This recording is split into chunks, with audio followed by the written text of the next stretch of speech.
the hell is he talking about? Now have Ice Age 3. He's making more Ice Age movies. 20th Century Fox.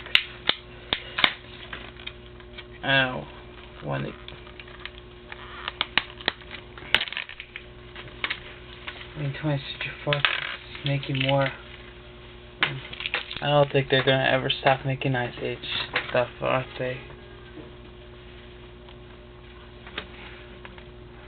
I can see the 20th Century Fox logo. So artwork. And there's disc